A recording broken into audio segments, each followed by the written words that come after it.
Welcome, everyone, to another fantastic episode of Double Booked. Tonight, I am thrilled to be joined by an author whose debut delivers all the weight, all the wonders, and all the blood-soaked, lore-rich world building you can manage. Mercy, Tears of the Fallen is a powerful tale of grief, vengeance, and legacy set in a world brimming with ancient magic and dangerous truths. So please welcome the brilliant and brutal mind behind one of the most intense debut novels of 2025. The man himself, Chance Dillon. How are you doing today? That is a wild intro. I don't know how I'm going to live up to any of that. Oh, you're going to knock it out of the park. Oh, that's so funny. Wow, that was great, man. Wow. Well, I appreciate you being on, man. Yeah. I've been looking forward to it, excited. And oh my goodness, I have a legend that just said, hey, got to jump in and say, hey, Janie, how are you doing? What's going on, Janie? Oh my goodness. I'm too excited. I keep hearing crazy things about Janie's books, and I have them, I think, the main series behind me. Yeah. I plan on getting to them after Rockio. Like, I can't read them at the same time.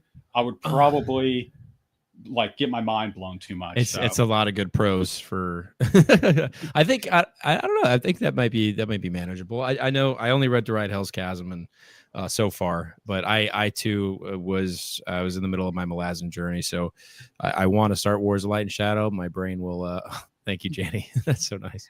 I have it on my intention to start by the end of the year. That's the goal. Yeah, hopefully we can get to it. And then I got one more buddy that jumped in. Hey, J.A., how's it going, buddy?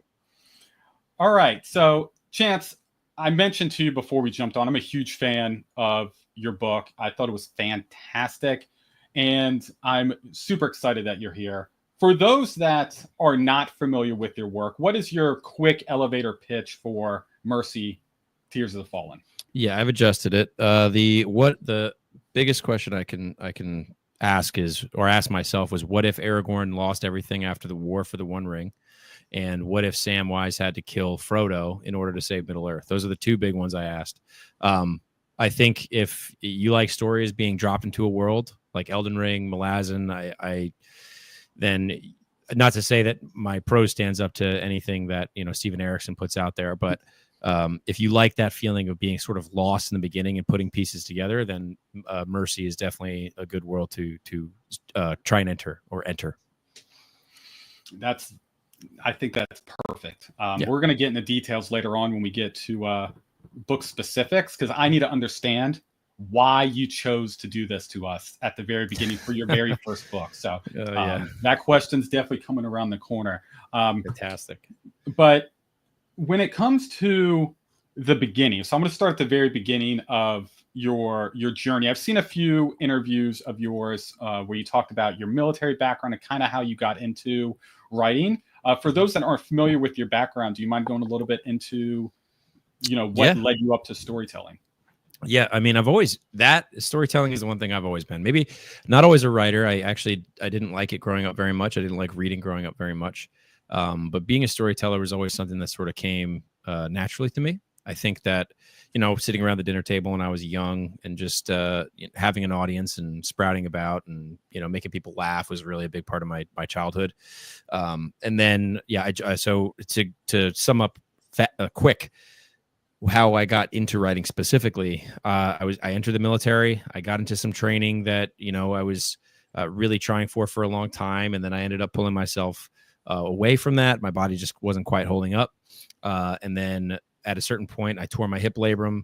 I was really into D&D leading up to that. Not my whole life, actually. I found it very late. And then as I was playing D&D, I developed the backstory, which the scene that you're discussing was the initial inception of the world of Mercy, the universe of Mercy. And I wrote that, put it down for a bit, ran a campaign, 2 groups of 8 with a co-DM, had them working on 2 different continents, which are now Anvia and Taldreas.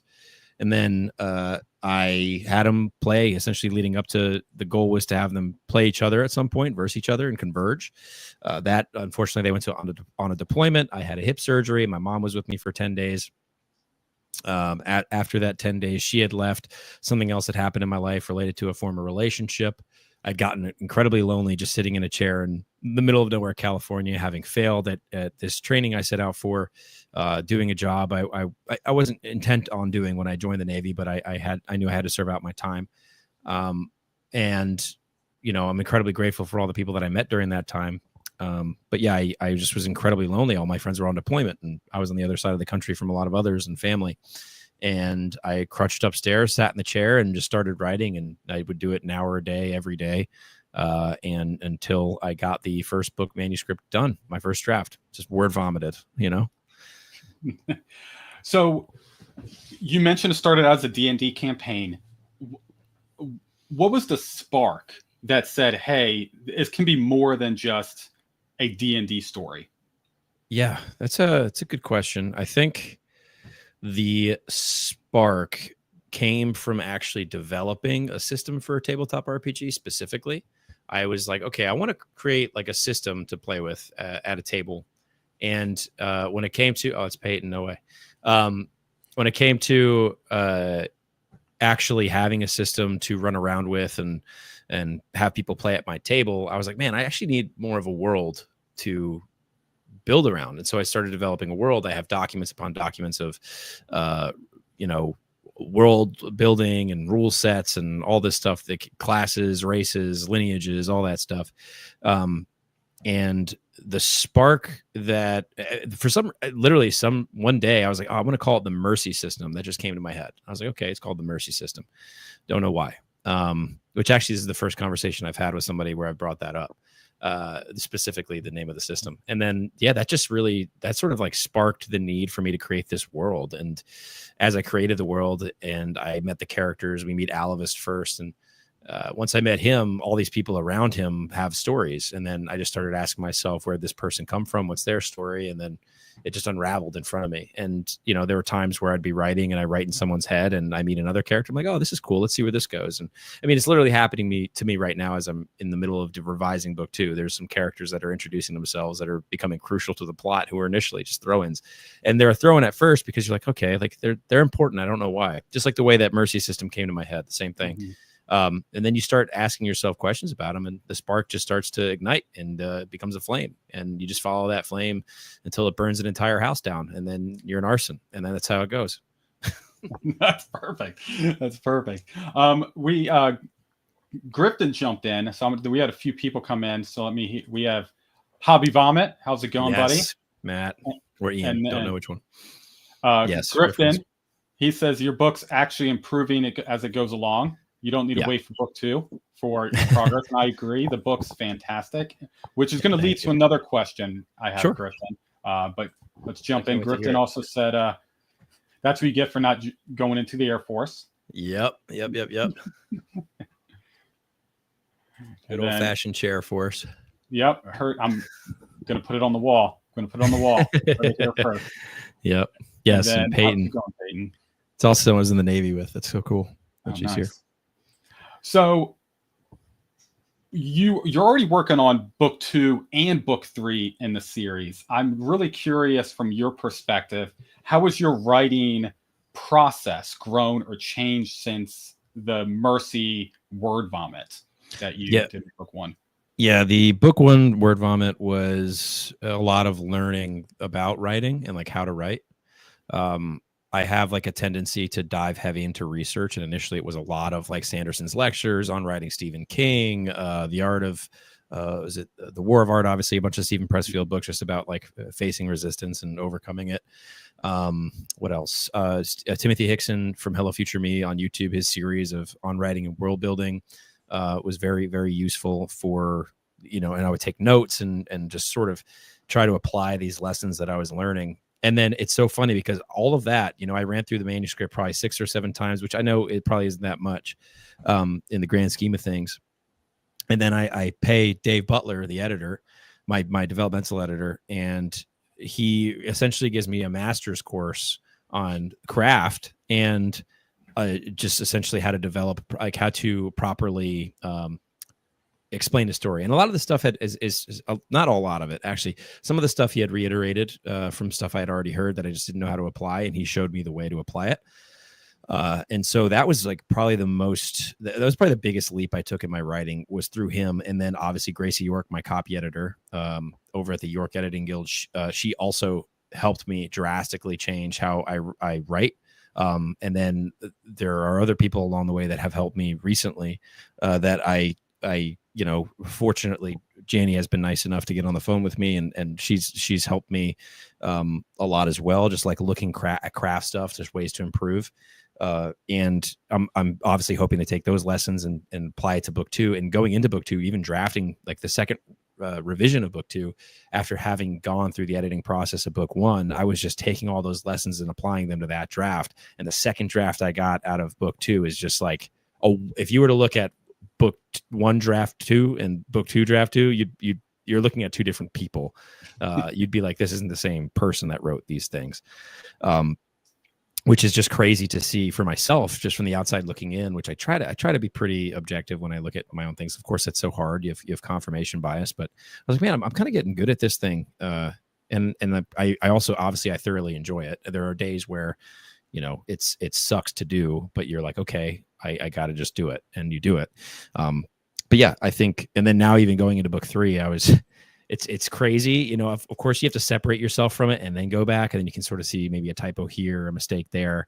But even going back and looking at the stuff that I had started with book 3, I've since put book 3 to the wayside as I'm working through the revisions of book 2. I sort of like loosely began drafting book 3 to see where I want the stories to go. Yeah. And I 100% feel like I'm getting better. And there's going to be improvements that have to be made along the way. But there is a night and day difference between who I was when I first started out. And of course you hope to see that. Mm-hmm. But as I continue to improve craft wise and the ability to storytell, I do want to challenge myself in some ways with a lot more intention. Some things happen by mistake, and I sort of learned what those things were as I went through book 1, and I'm grateful that they happened, because it was like a subconscious intention that just ended up happening. But I want to be more consciously intentional about a lot of the stuff that I apply going forward in my work, to hopefully, create an even better story. And because the world, I know where the story is going, and it deserves to be told in a specific way. Perfect. Well, Janie did mention that serious writers never stop growing. So you're moving on the right track, Chance. I'm learning. You're getting good. So I'm curious. You mentioned when it was the tabletop game, you did a lot of research, and you were going through and being like, hey, I need to build out this world a little bit more. Mm-hmm. Now that you're leaning into the writing side of it, are you more of a architect who outlines every beat of the story, or are you more of a discovery writer while you're going through and writing definitely book 2 and book 3, since you're getting a little bit more into the grind of things? Yeah, I think I'll use my recent experience with book 3 as an example, and I did this with book 2. I plotted probably 10 bullet points for the first 10 chapters, probably anywhere between 5 and 10 bullet points for each chapter, just sort of getting an idea of whose eyes we're going to be in. And then I loosely plot the first several chapters. With book 3, I plotted probably 4 or 5. And then I got an idea of, okay, this is where the book's going to start. This is sort of where we're going to come to at the third mark, halfway, 60 some odd %, and then full. Just to get an idea of beats. And it's like literally maybe one sentence of like what I'm going for. And of course I'm open to that changing. I think once you get inside of your characters' heads and you let them run in the world, it's natural that happens. But I'm definitely more of a discovery writer. I like to be and sit with my characters and see where they're going. So I can't claim that I'm a plotter. I don't know that I understand that there are two aspects of thought in that regard. I think that everybody is like a sort of a one of the other. I don't think everybody's one of the other. I think there's like a mix of the two usually. But there are the extremes, of course. But yeah, I definitely lean on the side of discovery. So, but you did mention that you know where the story's going, so you know how Mercy is going to end. Do you know that yet? Oh yeah. For the 4 volumes. Yeah. Mhm. I know that's going to end. I usually going into, I have an idea in my head of, in terms of, okay, this is where book 1 starts, where book 1 finished. Now, Mhm. when I initially did that and I actually sat down and discovered what happened in book 1, I was like, oh no, actually that needs to happen at the end of book 2. This instead needs to happen at the end of book 1.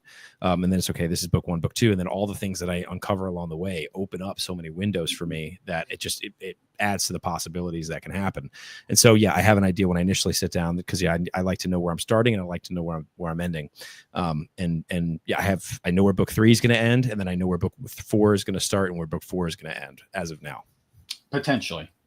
Yeah. Until I discover until you discover something else and you go, oh, this is going to be 5 or 6 more books. I just find it crazy that book 1 hasn't officially come out yet, and you are like sprinting to book 2 and book 3. I just find it very, very cool that you're going through and like, hey, I have time to go through, and because marketing is a big deal. You need to go through and market your book, and then you're also editing and working on book 3, and you have a full-time job, and you have a life. How do you manage all that? I've always been pretty disciplined.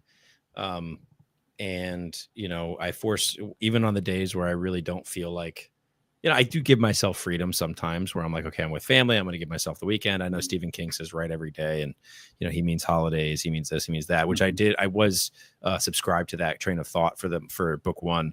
But I'm giving myself a little bit more leeway with book 2 in that regard, simply because of the marketing effort that I'm putting into book 1. It just is taking time every day that I initially haven't accounted for in working on the craft. But I've now, since like those days of rest are sort of behind me.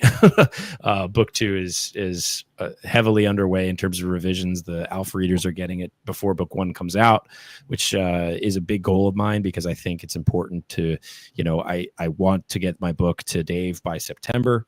And I already know his pace and how fast he is at working through it.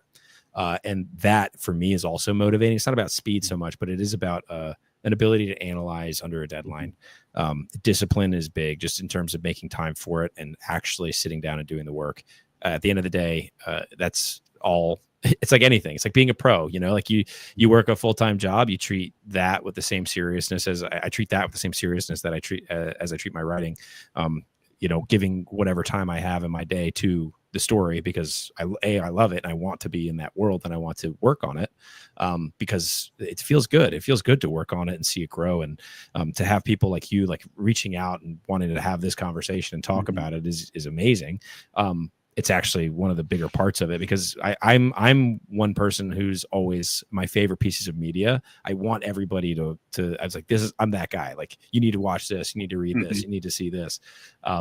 And it feels like that with Mercy, because I truly do love the story, and I feel like all the cool stuff that slowly uncovers, and the more when people finish the main epic, I cannot wait to talk about all of the other stuff that it entails.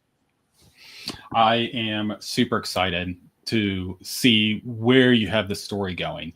I can only imagine the chaos you're going to put us through for the remaining 3 potential. I'm calling it's going to be 5 volumes. It's 25. There's going to be 1 extra volume you're going to add in there. I just have a feeling. All right.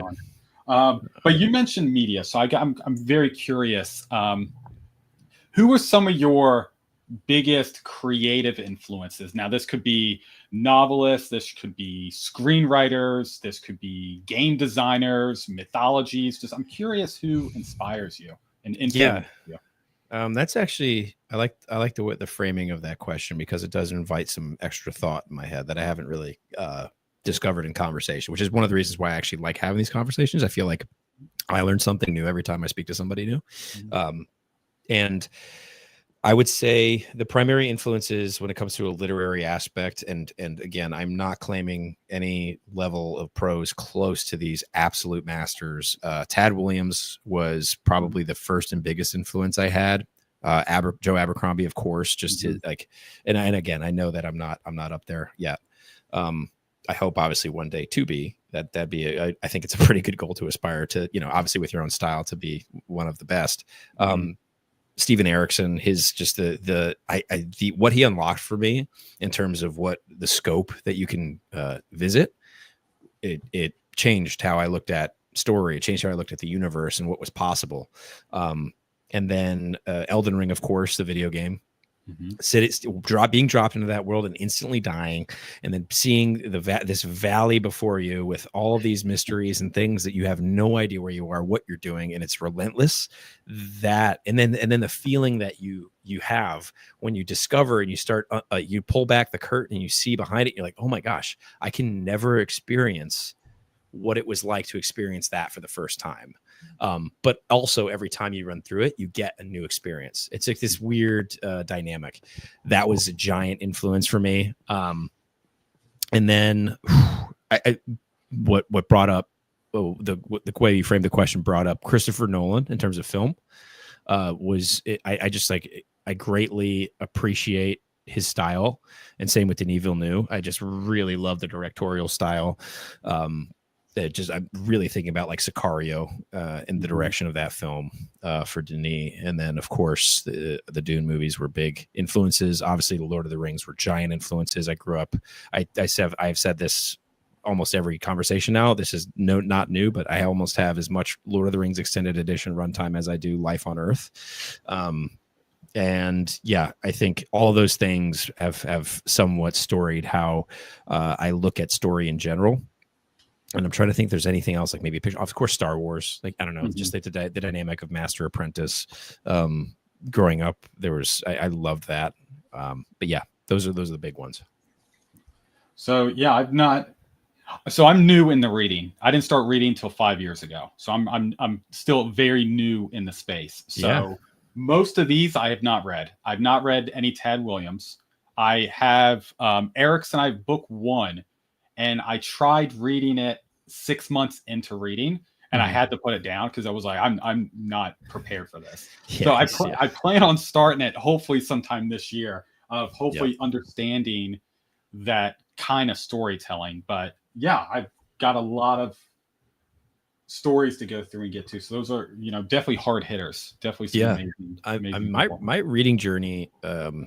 Actually, I around with the time when I started is when I started really reading fantasy. Before that, it was all nonfiction and one fictional book, the Terminalist series, which if you read the first, or if you watched, did you ever watch the show on Amazon? Yep. Have the whole series right behind me. Okay. So the entire opening sequence of my book was heavily inspired by the Terminalist. I don't know if you actually let's add that as another medium to how I roll. But yeah, if you didn't catch that, I did not catch it. Now I got to go back and read the beginning and see. It's been a minute since I've seen the Terminalist. I know they're making a prequel series, which is going to be interesting. It's going to be interesting. We'll see if they can land it. I think they really like Taylor Kitsch. I think that's really what it is. Yeah. I think they've realized, oh man, we messed up by casting him in the role that they casted him in. But we'll see. And, Yep. And then, hey, Mark, how's it going, buddy? Glad you're here. What's going on, Mark? So you mentioned something. I'm just curious. You mentioned you give yourself breaks sometimes from not writing or editing on a constant basis. What's your favorite way to recharge when you're not going through and writing or doing anything book related? That's a great question. Sometimes I just like to lounge out, like watch TV shows or movies. I hang out with my girlfriend a lot. We go out to eat, a lot of restaurants here in New York. So it's fun to, grub up and eat some food. Trying to think what else. Obviously reading, that's a big one. I try to do that every day. Actually, I do that every day. That's been something I'm pretty consistent with, because I love it. Because there's the stories I want to experience. Work out. That's like it's part of my job during day to day. So I have to work out. Like, not because I have to. It's a part. Literally, yes, a part of me is I have to, but not for my job. I do it for myself.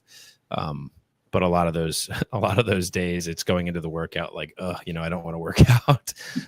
But I do it just like sometimes I don't want to get in the chair and write, but I got to do it. Yep.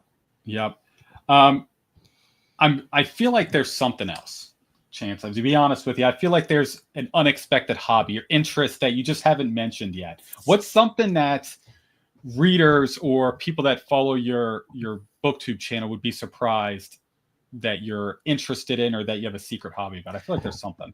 Yeah, no, I like playing guitar. I play acoustic a little bit. I did write several songs before I started writing a book. I like singing. I like playing guitar. I like doing all that. That's something that I don't think I've mentioned in conversation with people. That's one that it's a hobby that I when I do sit down to do it, it's also very fulfilling. It feels like, you know, being at the computer chair, standing desk and writing for sure.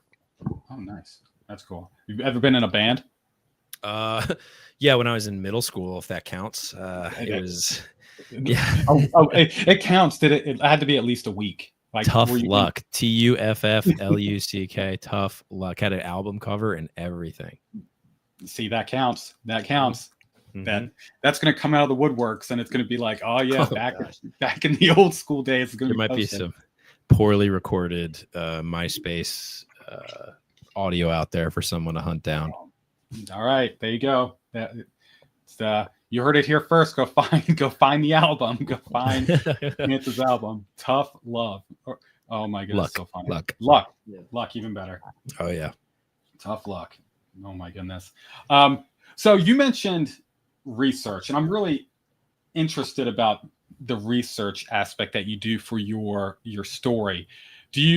Are you the kind of person who wants to physically go through and do some of the things your characters do in the story, like if they're going through and fighting or going through? I spoke with a few authors in the past who like, hey, I want to actually know what it's like to experience some of these things my characters go through, so they physically put themselves through it.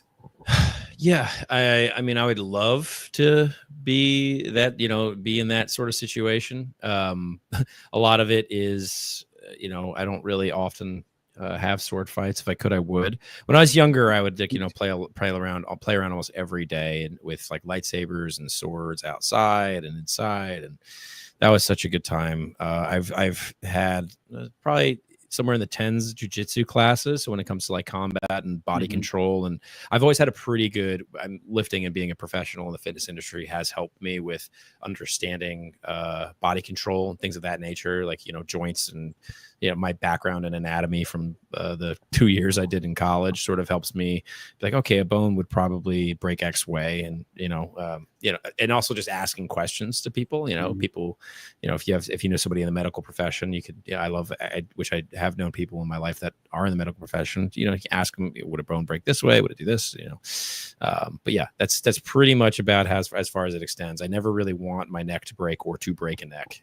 That's not on my list of things to do. That's good. I'm going to write that down in my notes. Write that down. Yeah, write that down. But no, that I think it would be cool. There has to be some kind of sword fighting somewhere where you can go through and be like, hey, there's lightsabers. You can go to Disney, go to Disney World, get a lightsaber and fight a bunch of kids at Disney World with lightsabers. Get some practice in. Yeah. What is it? The book of 5 Rings also, but I think it's I'm going to get the name wrong. Musashi. That's probably wrong. Miyamoto. I don't know. Book of 5 Rings. There's a lot of like warrior talk in that book. In terms of if you can fight one, you can fight many, things of that nature. Fighting with 2 swords, a long blade, a short blade. That was a big inspiration in terms of the things that I applied into the world in terms of combat equipment and things of that nature. Yeah, I think there are definitely sword fighting classes that I could take. I haven't yet. Yet. It is something that I will and would do. I did shoot bows when I was younger. I did partake in a bit of archery when I was a younger lad. Those are fun. I've done a few recurve bows, and those are a lot of fun. You get very tired very quickly. You don't think it's just like, okay, I got this. And it's like, oh, I'm actually feeling it after a little amount of time. So it's fun. It's fun stuff. So within your story, there's a lot of intensity. There's a lot of grief. There's a lot of battles that go on in your story. And I'm really curious, do you have any kind of playlist or any kind of specific media that helps you get into that right kind of headspace before you? Oh yeah. I listen to Probably 5 or 6 songs on repeat. I will say, for book 1, it was Gom Jabbar from Hans Zimmer was a lot on repeat. But Fitzurk's Choice from the show Vikings, I'm sure that's all over social media. I love that one. And then of course, 1 of 12, which actually I think was the inspiration for Fitzurk's Choice from Arrival. That's a big one. Anything Hans Zimmer from Dune Part 2, I've been listening to a lot of. I do Arrival by him, which I put into my like Instagram posts all the time. What else? Resurrection's a big one. Worm Ride, obviously. Oh, The Beast from Sicario. That's one of my absolute favorites. If I'm doing a heavy combat scene, like one-on-one, The Beast is like, that's the one I go to. Typically like a one-on-one situation, I'll go The Beast. Nice. Yeah. You go through and play it in the background as you're typing it, just getting into the zone. Oh yeah. I usually put it on these headphones and I just let it rock. I'm trying to think what else. Oh, I did do some Sleep Token. I tried that for a little bit. Anything with words can get a little mixed up for me, so I stopped doing that. Same with Something in the Way by Nirvana. That was a big one. What else? Yeah, words were hard. But I had a whole trailer in my head during when I first came. Like, it had the inception of Alavist and his situation, and that trailer, for some reason, Something in the Way needed to play, and it just was like in my head. I have it so visually, like, if there ever is like an Unreal Engine or a way to live action do that someday, that is something that I will be doing. Awesome. Easily. So I've noticed that a lot of authors, indie authors specifically, are putting out soundtracks for, hey, these are the songs I was listening to as I was going through and writing my books. Is that something you would be interested in doing? As a consumer, I find it very interesting to go through and be like, hey, this is the soundtrack that goes with the books. Yeah, I would. I mean, you're saying just pulling from songs that other artists, the songs you put together that you just mentioned, and say, hey, here's a Spotify soundtrack for book 1. Have fun with it. Yeah, I would do that. I think I actually find that listening to some ambience, just like there are tons of YouTube has a bunch of ambient sound, playlists that I love listening to when I read. Generally, I just love putting myself and just like immersing myself into the reading process versus listening to music. I feel like there was a vision for that song. There was a vision that the creator had for usually a visual medium or video game like Elden Ring. And it's hard for me to separate the two, so I typically will throw on ambience when I read. So I might be interested in doing that. It is so hard to identify when it comes to music. I have no idea what is AI and what is not AI generated, which is also an issue. But yeah, I think I probably would just put out stuff by regular artists, like a Spotify playlist. But overall, I do enjoy listening to ambience, admittedly. Awesome. When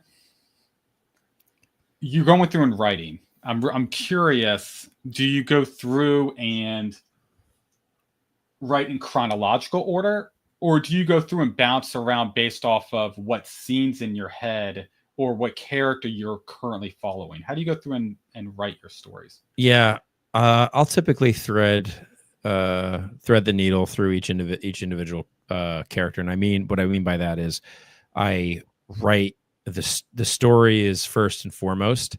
And if I'm getting into a scene, I just sort of like know that I'm like jumping around a little bit to, paint a picture of what the world looks like or in what the plot is looking like through the eyes of the characters and how it's sort of unfolding each way. But I go chronologically. I like to make sure that I'm whatever, prologue to epilogue. And if I have to jump around, I don't beat myself up for it. If I'm like, I need to write the, second to last chapter, I need to write the climax, I'll go and do that. Like if I'm really feeling excited about it. But most of the time, if I do that, it actually does become easier for me to go back and be like, okay, this person needs to be here at this time. This person needs to be here at this time, and for them to end up here. That has happened. I think that happened with book 1. And then I ended up actually moving a scene into the prologue of book 2, which was like I had discovered that, okay, which is actually a flashback.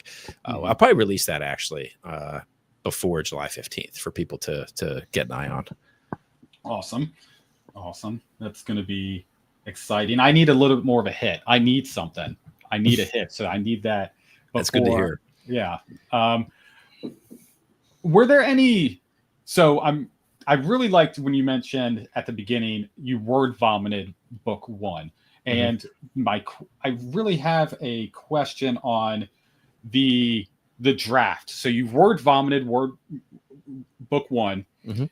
and then you went back and did some updates. You know, you made some edits. Was there any scenes or characters from specifically just book one that changed dramatically from the first got put on paper to the final product? Marin, big time.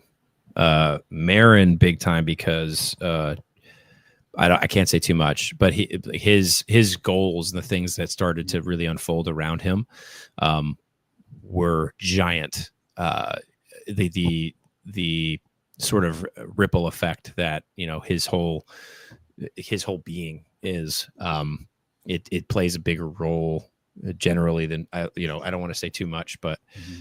yeah, I think that he was the biggest change, I think, from putting him down on paper, which he wasn't initially a POV. I just had him in the background, and then again, it was one of those characters I started writing and really discovered. And Viala actually too. Initially, I had her again. I don't want to say too much because I feel like it starts to get a little spoilery. Mm-hmm. I had her not go in the direction that she did, is what I'll say. Mm-hmm.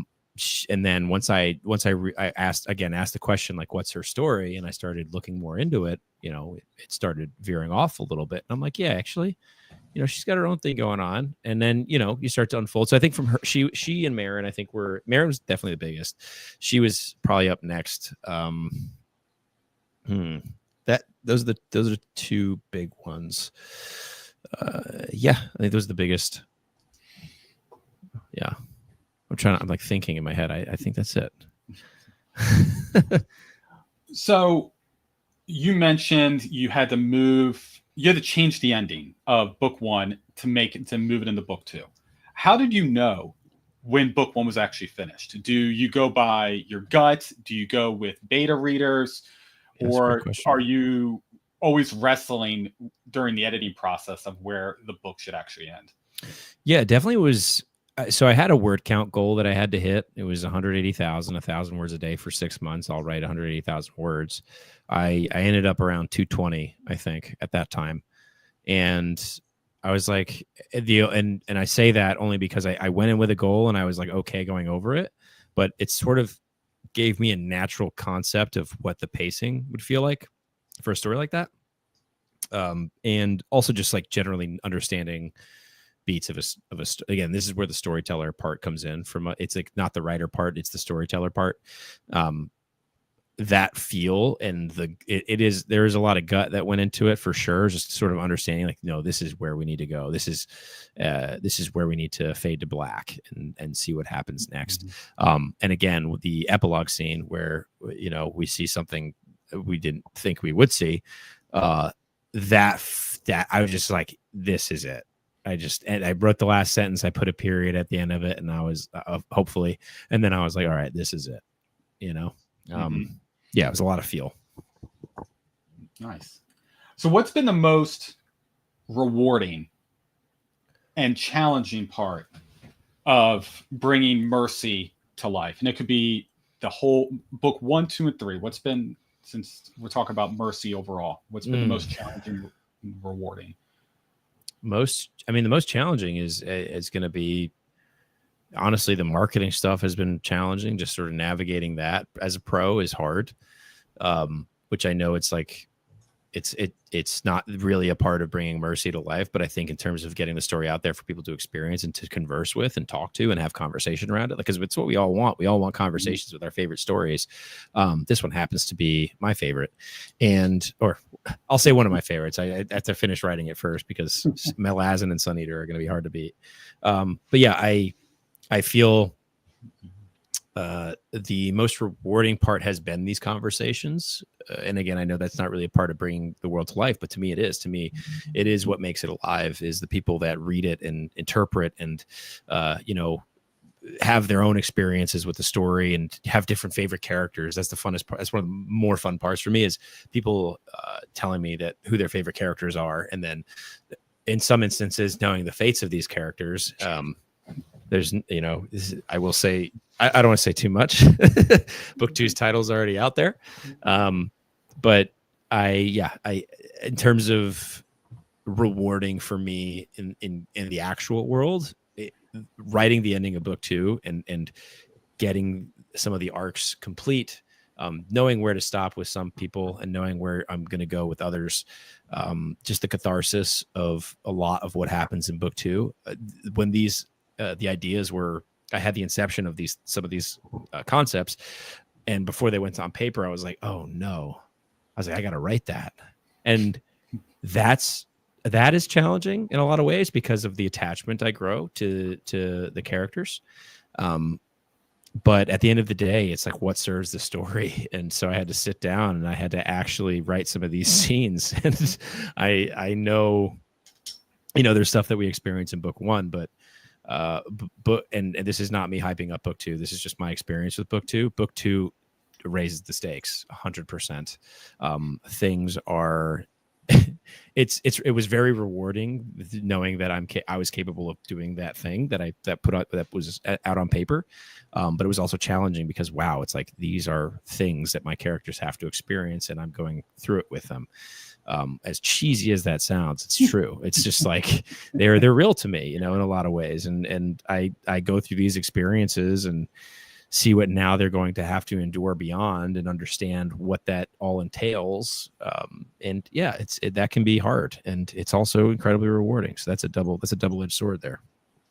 All right. You said two things, and I have follow-up questions for both of them. I'm really curious on, I know your book one hasn't officially come out yet, but I know there's been a lot of people that's gone through and read Mercy already. And also your second book is getting ready to get put out. For people to go through and start reading it. Has there been any kind of reader reaction that surprised you? Like, did someone interpret a character or theme differently than you expected? And did it start changing how you were viewing your own work? Initially, like the first time you put it out, there's always that like, oh no, like I suck, like no one's going to like this. None of it has changed. I'll say how it'd be wrong to say it hasn't. It changes how I look at, like, there's structure stuff that I was like, okay, I can see some points here, and it's not like negative feedback or anything. It's just like, okay, like, I don't know. I feel like it hasn't changed how I look at my work too much. I'm like, okay, like that's a good interpretation. I'm able to separate it. And then what was the first part of the question? Yeah, so from like a character perspective, Right. Was there something that like a reader's interpretation of the character or your themes different than what you were expecting it to be? No. I also tried to go in with loose expectations in terms of like, by saying that, I mean, I went in knowing that everyone's going to have a different experience with the world and the characters. I am surprised at, not, that's wrong to say. I'm not surprised by it. I'm filled with gratitude with just how much people are willing to endure with these characters as they get into the story, because I understand that you first get into it, you're definitely thrown into the world. And again, that was the intention of like Elden Ring and Malazan. It's like, okay, you're thrown into the world, now experience it. For people to trust me as a debut author coming out and putting this out there, that is probably the most shocking part. And I'm so grateful because it means the world. I went in writing to trust the reader. That was like one of the biggest keys I took away from Steven Erikson, was about trusting the reader. And other authors have said that, of course, and again, hopefully I'm not misattributing that, but I believe it was Steven Erikson that said to trust the reader. And so I did, and I'm happy I did, because at the end of the day, that has been the most rewarding part, is like that mutual trust that I now have with people who are reading the story, and the conversations that can be had about that. I mean, it's incredible. I can't overstate how grateful I am. People are picking up the book, let alone having a positive experience. So you mentioned something about you getting connected with your characters, and the fate of what happens to them. There's been rumors. I haven't spoken to him personally, but Pierce Brown supposedly kills off his characters by putting their name into a hat and pulling a name out and going, this person's going to get the boot. How do you decide who's getting the boot in your story? Yeah, I don't have a system for it. Again, a lot of it came to serving the story. There is one character in book one. I won't say who. You'll know probably instantly. Mm-hmm.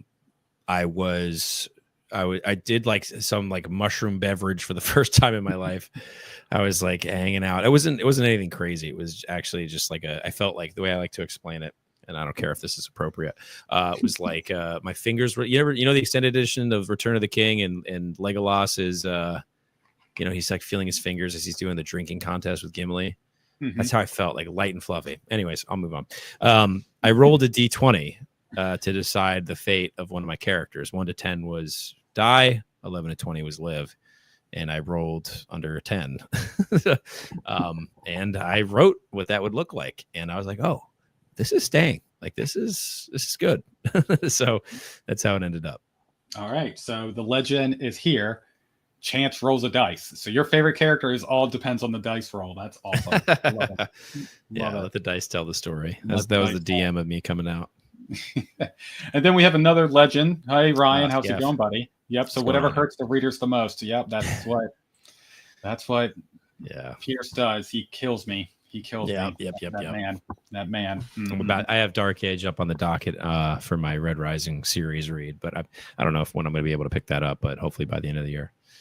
It's good, man. I'm super excited for the final book. I've been a huge fan of the series since I started reading. It was the first book I picked up and read in 2020 awesome. That got me into reading. So like I get people hate on Red Rising, but it's what got me in the reading. So I'm like, I've read a lot better books than the first Red Rising, but it's what pulled me into it. So it's like I'm going to be a fan of that. It's a gem. Book. It's a good gem to jump into, reading sci-fi fantasy. Right. Yeah. So, all right, let's jump in and talk about that opening of your book. So I'm going to try not to spoil this next section of questions that I have written down here. So sure. The opening of the book, you mentioned you don't ease readers in. So anyone that hasn't read it, you're going to get pushed into the deep end, and Chance is going to hope that you know how to tread water. I feel like that's the best way for me to go through and explain this intro to this book. What made you decide, hey, this is the route I want to go through and write the story? So you mentioned trust the reader. That's what Erickson does. But what made you go, hey, I want to kind of follow that same kind of route of I'm going to trust my readers for my debut novel? Yeah, a part of it was like a practice of I didn't want to lore dump on any one thing. I didn't want to sit there and be like, this is this, and this is why this is this, and this is how this got there. I wanted to just put this out there. And then I was like, okay, if it's important to the story, it will unravel as the book goes on. And a lot of it does. I actually do think most of it definitely does, especially if you factor in book 2. All of it does in that instance. But yeah, there's a lot of terms that are definitely thrown out there. It sort of establishes the feeling of, okay, I'm in a foreign place. I don't know where I'm at. And I had that feeling when I started Tad Williams and read Dragonbone Chair. In a lot of ways, obviously he probably was a lot more graceful. I definitely operate with a blunt force weapon, whereas he, probably in his delicious prose, which I will use the word delicious because that's just what I said. He is able to weave the narrative perfectly with each word, where you're like, okay, I'm in a foreign place. Like I'll move on and I'll come back and learn what that is later. I took inspiration from that and just took away all of the gracefulness and just added a hammer. and yeah, it's like, you kick a door down and you kind of see what's behind it. But I did that, funny enough. I think I had this conversation with Red from Red's Reading Cafe. He actually helped me sort of come up with this analogy of Chekhov's gun. If you show a gun in the first act, it has to fire in the third. I dismantled Chekhov's gun and I put pieces of it all over the start of the book. And then the goal is that by the end, the gun gets put together and it fires. That's really what I was going for. And it's so funny that he actually put it that way, but that's actually a really good way to put it. And then, I decided that if I'm going to create that Elden Ring experience, that I do have to just sort of be hit in the head with a hammer myself. And, here we are. And there's definitely an element of it of like, the familiarity I have with the world and the story. And then it was learning how to show what, the importance of all of these things as I went. That was my responsibility. It's like, trust the reader to just hang in there. You take the hit with the hammer, and then we're gonna see how it is at the midpoint in the end, where we're at. And I do mention that I did write an essay. I actually pulled it from the book. It's up, available to read on my Patreon. I should put it on my website, where I talk about bleeding along the way. Like, you're gonna step on glass, you're gonna get cut, but just trust that I'm going to patch you up at the end. Because that's just the way that I like to approach. It's the way I like to experience stories. Is genuinely, I love being thrust into a world and being trusted, and then putting the pieces together myself. And whatever I miss, it's like, okay, maybe I catch it on the second time through. It's easy with movies because you could rewatch a movie in 2-3 hours. But I watched Lord of the Rings today, and I still get different experiences from when I was younger. Like finding out everything about Aragorn and what his mother said to him on her deathbed, and then his repeat of that to Elrond in the tent when he receives the blade. That that stuff is like that stuff. I go crazy for that stuff. I don't know. I need to go through and watch those movies again. It's been a very long time since I've watched those, and then I've only read the books once, and no one prepared me for how different the books are than the movie. So, because I watched the movie first, obviously, and then I got into the book really excited to go through and read the Lord of the Rings, and I went through them, and there were so many things that were different in the book that are not in the movie at all. And then no one warned me. Spoilers, if for some reason you're a psycho like me and haven't read Lord of the Rings yet, but the last book, half the book is them saying goodbye to everybody, and no one prepared me for that. Of just like, there's a lot of byes. There's a lot of like, let's meet everybody one final time to say bye. It's just I was not ready. I was ready for more like epic battles, and that's not what you get. It's still great. It's still great, but my first experience reading Lord of the Rings was the Andy Serkis audiobooks.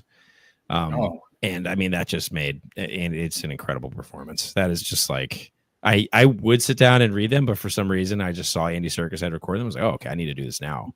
And then as soon as I put it on, I'm like, I feels like I'm back. I know it's a different experience. I know it is. I know you meet a lot of characters. I know the whole story is told at a different pace. Like every second of screen time is accounted for in the extended editions. In the book, I feel like most of it is definitely earned. And Tolkien's just a master of just like painting a world around his characters. I just love, and Andy Serkis just blew it out of the park. I couldn't get enough of it. I need to get that and listen to that. I did not know he did the audiobook for it. I bet that's fantastic. I think he did the whole catalog. I know he did the Silmarillion as well. Okay. I need to buy some credits. Yeah. And get that full series and listen to what that sounds. You're gonna burn through them. They're gonna call you back like your favorite song. Awesome. Yeah. Awesome. All right. I got a deeper question for you. Sure. When it comes to the way you write warriors trying to navigate family life, trauma, shifting political systems, it felt very grounded when I was going through and reading it. Given your own military background, how much of that emotional weight or interpersonal tension was drawn from your real life experiences or maybe from others around you? Yeah, I think a lot of it was just being separated and being far from people that I love. That was like that definitely played a role. I never had, I obviously didn't have quite the experience that, Alavist had in terms of, being a hero that saved the world. But I feel like a lot of the responsibility of being in the military for most of the people in the military is being available and being somewhere where maybe you don't want to be. And you're far away from people you love. And that alone is an experience, especially like for me, it was being on a boat, and you have very limited, if any, contact with family for that period of time.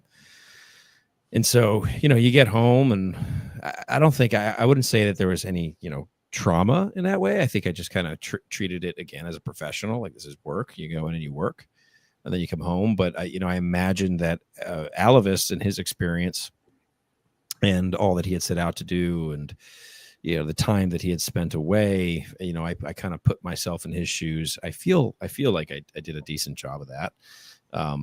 Just like, again, having people around me that friends still that are in the military that go on deployments, come home, and some of them have wives, some of them have kids, and that sort of feeling I can empathize with. And then a lot of my dad, and just sort of him being away from home, and for him being away from home, he was at the hospital because he was sick, like probably all my childhood, and so that definitely played a part in sort of my interpretation of what that would feel like to come home. And there's a distinct memory I have of him coming home from the hospital when I was probably 11 or 12.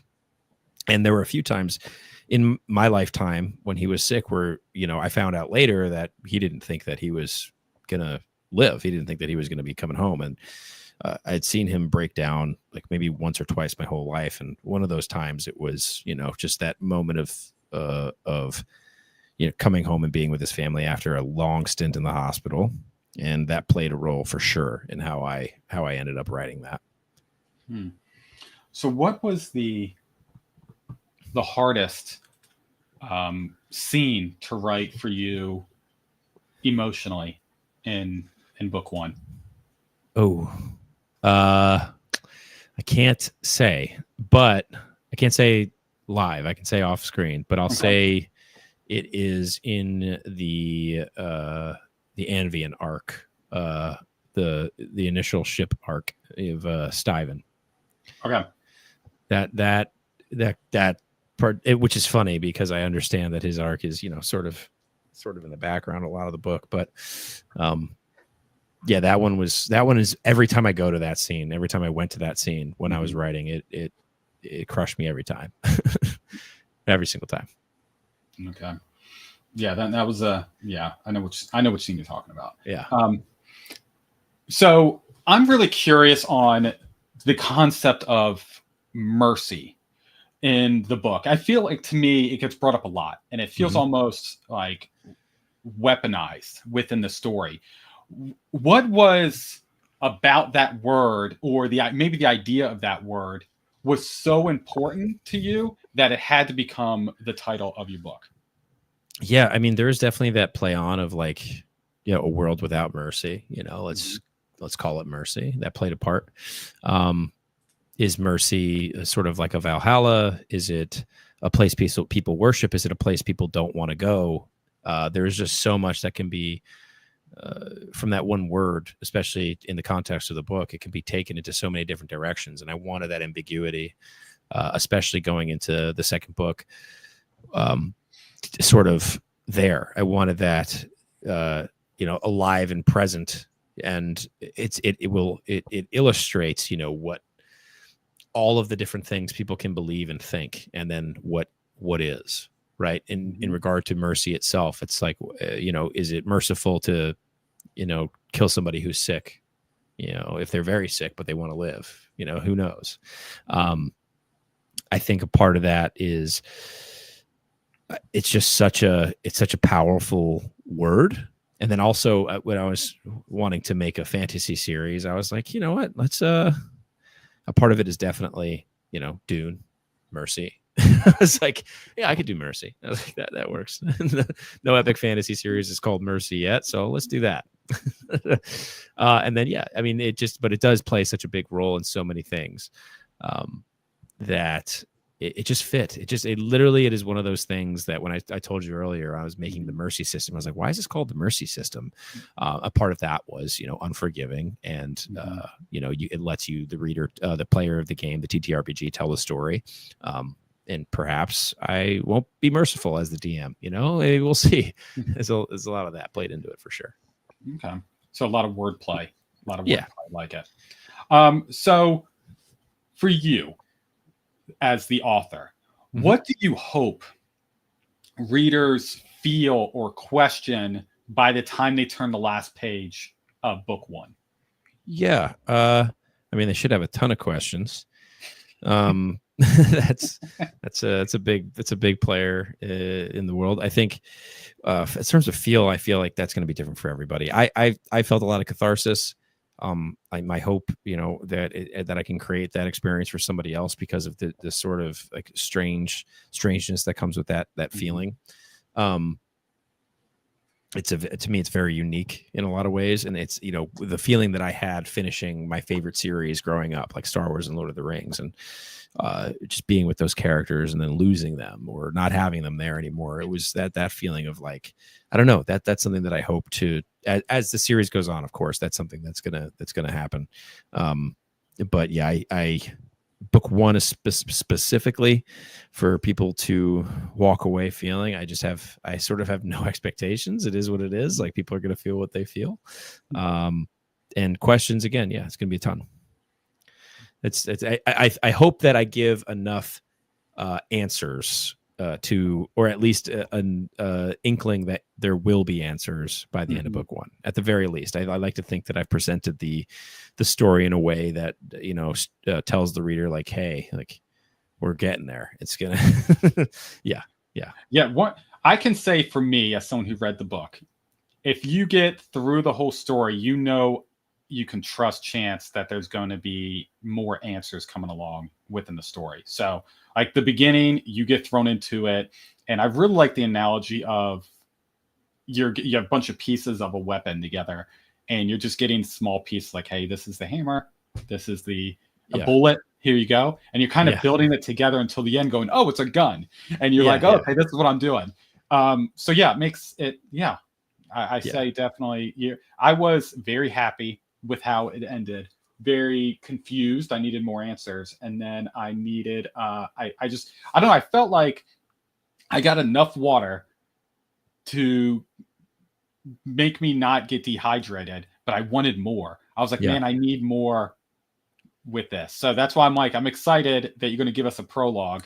Yeah, maybe, I don't know. You might just dangle it for us until right before book two comes out. So we'll see. I don't know. I'll keep pestering you for the people. I'll pester you for the people to get. I think I'll release the prologue. I might release it early for like people who are up on my Patreon already. But I have a bunch of alpha readers, a good amount for the 15th who are reading book two to give some feedback, and I'd like to get that prologue out for at least them, and then I'd probably release it for free probably later in either August or September as before it goes to Dave, just so I think people can sort of like be a part of the process. I think it's a really cool thing, and showing some imperfections. I think that's cool, because I think people who love the story, they will look past those things, because the expectation is that those things will be ironed out by the time that the actual final story is presented.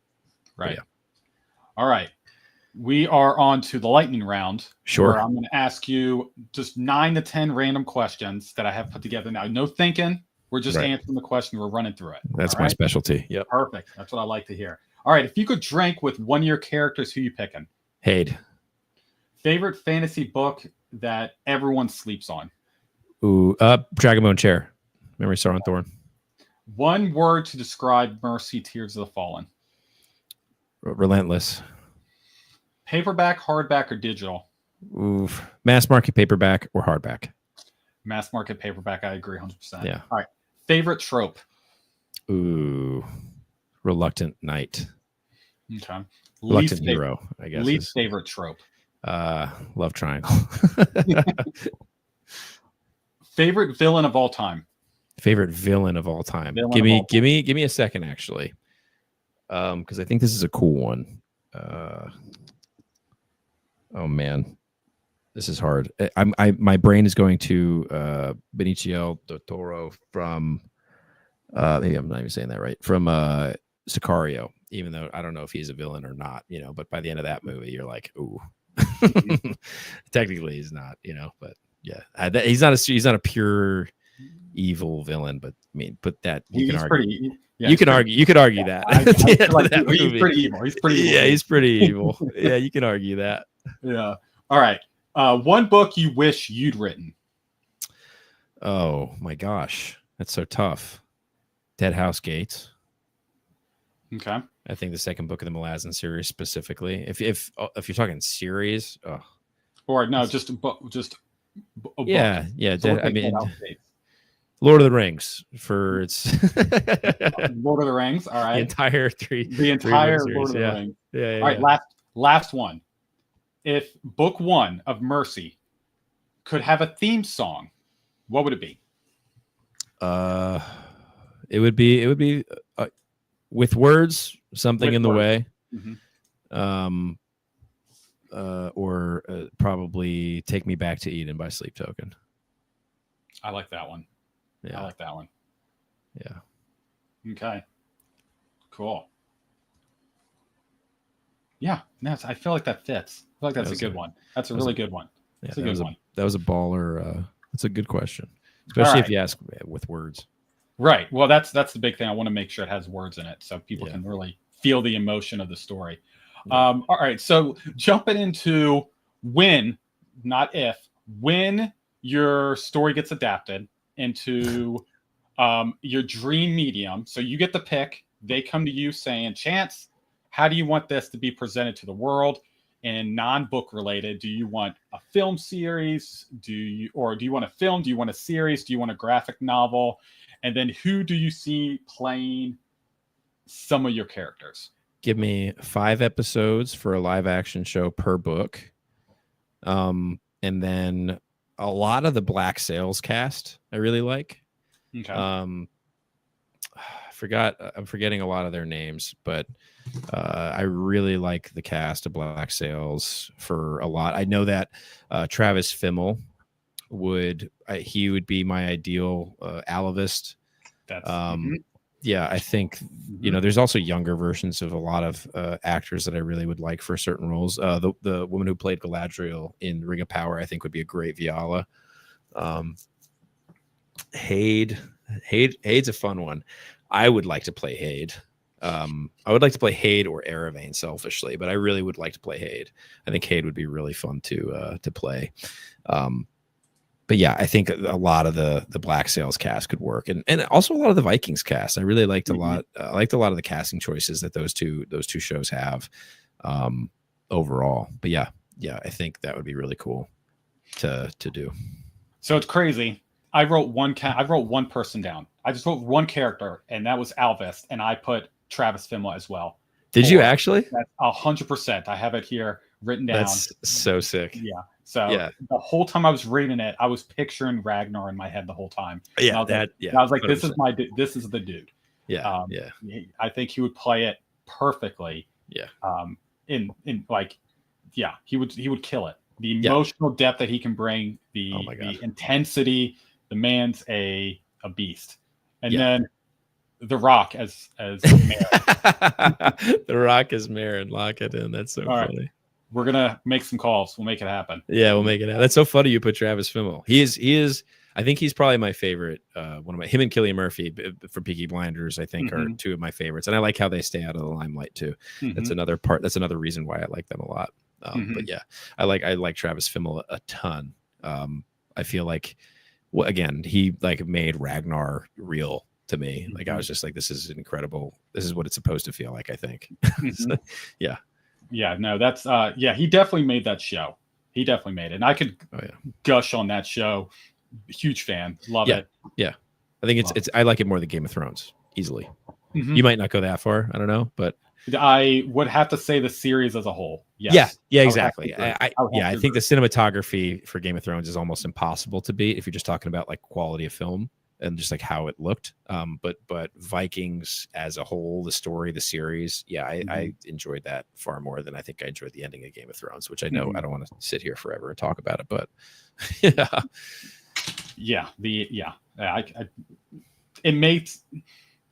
I could complain about that show far too much. So we won't jump onto that. All right, so let's switch gears a little bit. So you have you say 4 volumes. I'm saying 5. Again, on the 25th of June, I'm quoted here. Are there any other genres, themes of or styles of story you haven't explored that you really want to in the future after you're done with Mercy? I mean, I love fantasy. Epic fantasy is like, I really love sci-fi. To create a sci fantasy story, I think would be really fun. I feel like 2 of the greatest sci fantasies have already been written. I think I would love to see the evolution of that by another writer that's not me, because to follow up Pierce Brown and Christopher Rocchio at this point, I feel like it is a tall order. Mm-hmm. But yeah, I really, I do want to write a love story, like specifically because there is one between the planting of the great trees in the universe of Mercy that needs to be told. So there's a few standalones I'd like to do. Everybody's doing a fantasy. By the way, this is not me saying it in a negative way. I think we need more fantasy westerns. That is one that I've had on my track for a while. There's a D&D character I played that I'm not going to describe because that's the character that's going to be written in a standalone, at least a standalone, because I love Tombstone. I'm a big Tombstone fan, and I've always wanted to do like a sort of like a thriller western in my world.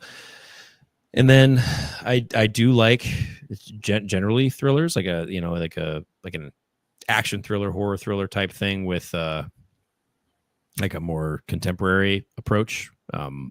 There's a short story that I have written that I have like dabbled in that I really want to explore more of, and dive into that world for sure. Mm-hmm. Yeah. Okay. Yeah, I think you would kill it on a one-man army terminal list kind of writing. So yeah, keep that in the back of your. I feel like you could write a standalone one-man army revenge story. I think you would kill it. I think you would do a very good job with that. Yeah, so. That's something I feel like people might be tired of vengeance from me for a little while after this, but maybe not. Who knows? I do love a good vengeance arc. But yeah, that is something that I will do. I think I'm going to let the epic simmer for a bit after it's all written in terms of like touching revenge. But I intentionally obviously will be writing a standalone immediately after. But yeah. What does success look like for you? That's a great question.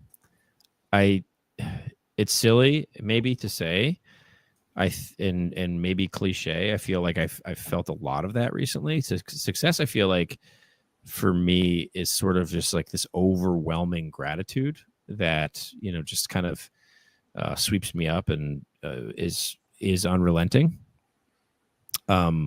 I feel like I've been experiencing a lot of that lately, just with the feedback and people reaching out, and the community of BookTube, and being able to sit here and talk to you. And I don't know. It's crazy. I feel like I have this success already. I feel like I'm living in it, mostly because I'm able to talk about something I created with people who also fervently enjoy it. Mm-hmm. And that to me is so cool because a lot of the times, even when I'm writing, I'm like, I created this. Like, it's crazy. I have that experience often with a lot of moments that I was reluctant to create. But I was like, man, this needs to be there. And so I think success, it looks like a lot of being able to talk to people about this and just story in general. And then, sharing that with people I love as well. That's big. Awesome. So you mentioned Erickson, Tad Williams, and Joe Abercrombie as inspirations and authors that you enjoy. Mm-hmm. But for your readers who loved Mercy and cannot wait for book 2, are there any other books or authors you would recommend them checking out that we haven't discussed today? That we haven't discussed, I'd say if you want to step outside of fantasy, do Jack Carr's books, do the Terminalist series. If you want to take a leap outside of fantasy, especially if you love like gear and equipment and stuff, that book is like, those books are great for that. And the second book in that series is actually one of my favorite books still. The best one. Oh yeah. What What else? I mean, I love Robin Hobb. We haven't mentioned Robin Hobb at all. Again, Janie, I read To Ride Hell's Chasm by Janie Wirtz. I love that book. This is tough. Oh, I just read Will of the Many. We didn't talk about that. If you want like a little, that book, I mean, that doesn't need any hype from me. That book is incredible. Yeah, I really enjoyed that. And then, yeah, I don't really. If you haven't read Dune, go read Dune. Dune, and then I think another story that we're sleeping on that we haven't mentioned is Brian Lee Durfee's book, The Five Warrior Angels. I feel like if you want amazing world building, you want some great battle scenes, I feel like that's a good spot to jump into if you have that itch between Mercy and the next. Okay, I see what you're saying. Okay, so it's like books that sort of, I really did enjoy The Forgetting Moon. That book, I read it a little bit ago. I want to continue that series so bad. That's one that, unfortunately, like again with an endless TBR, but yeah, and I know it only gets better and better, which is crazy. But I love The Forgetting Moon. I love Brian Lee Durfee as a writer. I thought it was great. So before we close out and talk about how people can support you, what are you currently reading? What are you reading right now? Right now, I'm reading Crimson Fire by Abel Montero. That book I don't have in my hands, but I do have Reaper's Gale. I'm a few chapters into this puppy right here. That and book 7 of Malazan. I'm making my way. I'm doing the Ian C. Esselmont books as well as I go through this journey. So Return of the Crimson Guard is next. But I have By Blood by Salt actually literally next after Reaper's Gale and Crimson Fire are done. I'm reading By Blood by Salt as a part of a group for July. But yeah. Awesome. Yeah, that one's on my list to go through. I'm trying to go through and read them all also.